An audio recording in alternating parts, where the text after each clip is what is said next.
Make una hear why them they punish me. Reverend Father Ejike Mbaka don't cry come out.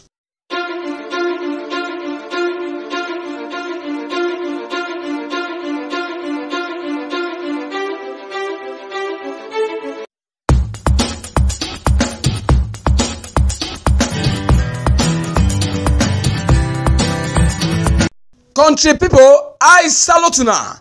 Una good morning, una good afternoon, una good evening. Sake of the time when it be say the time be now. On top the time, we wanna take the look us for our Tori Informate track on top with Ogbonge TV channel when be KTV News 24 Naija.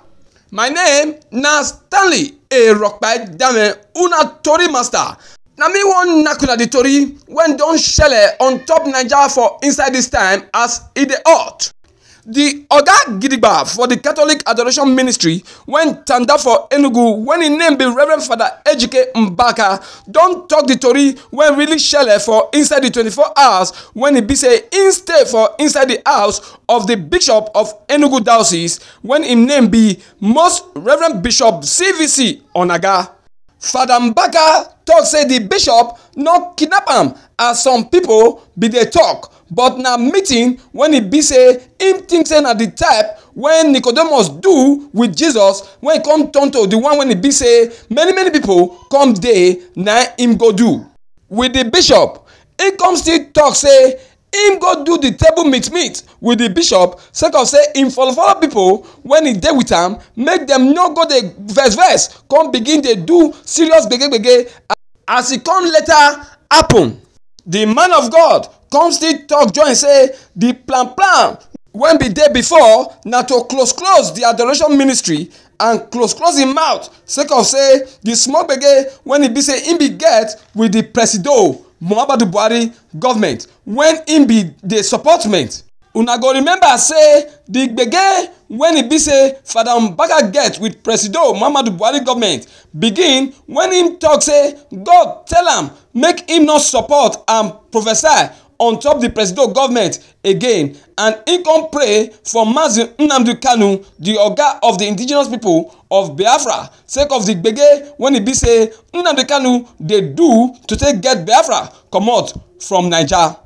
All this one come verse the presidency as Presido Muhammadu Buhari talk people when their name be Mr. Femi Adesina and Malam Garba Shehu come talk say Father Mbaka dey talk with two mouth and him dey verse because the government no give am contract sake of the supportment when e be say the man of God be give Presido Muhammadu Buhari for the 2015 and 2019 presidential elections.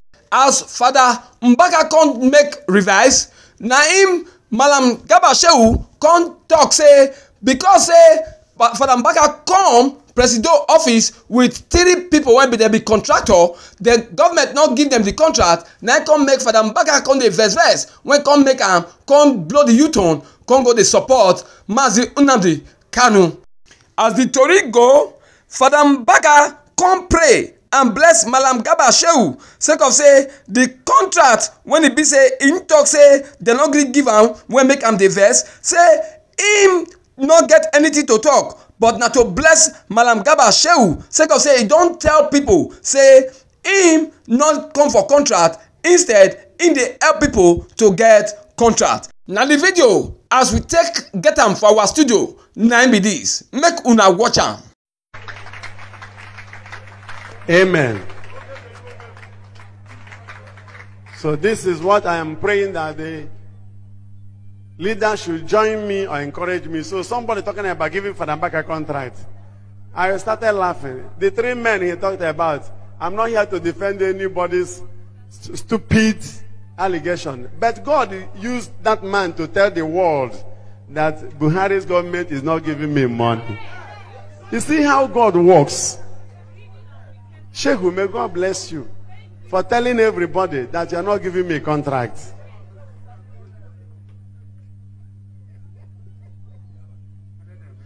And these are the 3 men we brought that were handling security for the country. They had the gadgets. They have the facilities. That was during the first administration. And they said they will help them in conquering insecurity. They had a platform to end insecurity in this country under 1 month. Under Abba Kyari, I just handed them over to the government people. They denied them of this. I don't even know these people. They just came to Enugu and said, can I help them reach the government? That the level of insecurity in this country and how Nigeria had been shipping their oil out, refining them and bringing them back, that we are losing. That they have all it takes to revive the oil apparatus in the country and get the whole youths employed. And the issue of killing and insecurity will die.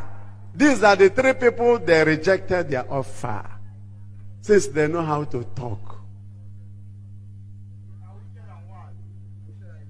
Am I begging them? Do you know how many people I feed? To the glory of God, since they want to hear. Even without them giving me money, I don't beg them. As I said, I put my hands on the altar and told them. Now the Begeso now come make the bishop of the Enugu diocese call Father Mbaka for meet when he come be say he come make him follow people come think say they don't kidnap their oga for adoration ministry sake of say them not see am for some time. This one come make Father Mbaka follow people come verse scatter the bishop house until Father Mbaka come out and come do talk with them. Come make them come kulu their temper and they come waka comot. Inside there, the Catholic Church come suspend Father Mbaka for everything when it concern Catholic matter for inside the Enugu diocese of the Catholic Church. Still as the matter they go, the bishop of the Enugu diocese, Bishop C.C. Onaga, don't tell the people for inside the diocese, make them begin do prayer from Friday, when be 7th May for inside 2021. For the way Bishop C.C. Onaga take talk am for him mouth, I want every parish, chaplaincy and religious community for inside the diocese, for inside Enugu, to join to do this holy program. Apart from the normal May devotion prayer, when it be say we dey do, make we add this other prayer like 5 decades of Holy Rosary, act of reparation to Most Blessed Sacrament, Psalm 51 and 23 for this matter.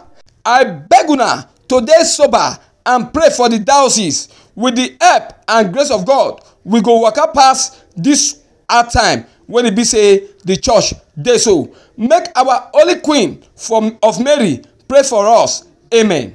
Na so Bishop Onaga write am for the message when him send to all the Catholic parishes when he dey for inside the Enugu diocese. For the one when he go concern Father Mbaka suspension, the man of God talk this one with him mouth. The question be say, why dem dey punish me? Because I say insecurity dey the country. That one not be true. And I say make government give young people job sake of say na job wey no dey na im dey cause banditry, terrorism and many people no dey see food to eat for the country. Wetin I talk wey no dey happen for inside the country? Wetin I talk go reach the one when e be say dem go stop the adoration ministry? Wetin surprise me be say for people to bless who dem no suppose to bless. I be priest and dem ordain me to bless. I no understand why people dey vex for me sake of say I bless Nnamdi Kanu. Go do gbege with God when give Nnamdi Kanu life. Go do gbege with God when they bless Nnamdi Kanu. The person when they attack Nnamdi Kanu, you no better pass am. If I bless am and you wan curse am, make you go ahead go curse am. I remember say on Sunday I give suggestion to federal government make dem summon table meeting with bishop when get the muscle to take arrange the situation for inside the country. Wetin dem come dey punish me for? I dey talk this one so that the whole world go hear say see wetin happen and dem no go come talk say I dey attack anybody. Now I dey ask this question, You know hundred and thousand of people dey attend adoration ministry and you say e no dey again. Who go take care of them if dem no attend adoration for 30 days? The matter no be no go mass again until 30 days. The matter be say if you wan punish Father Mbaka, make you do am, but make you no wear a mask when e be say e no be home. I dey use this opportunity to tell everybody make dem follow wetin Bible talk when e say no touch my anointed and make you not do my prophet any harm. And for people when they talk about contract, I already get plenty contract from the Holy Ghost. I get contract for healing, I get contract for deliverance, I get contract to teach holiness, I get contract to worship and praise God, and the main contract na to win soul with charity. All this one na Father Mbaka talk.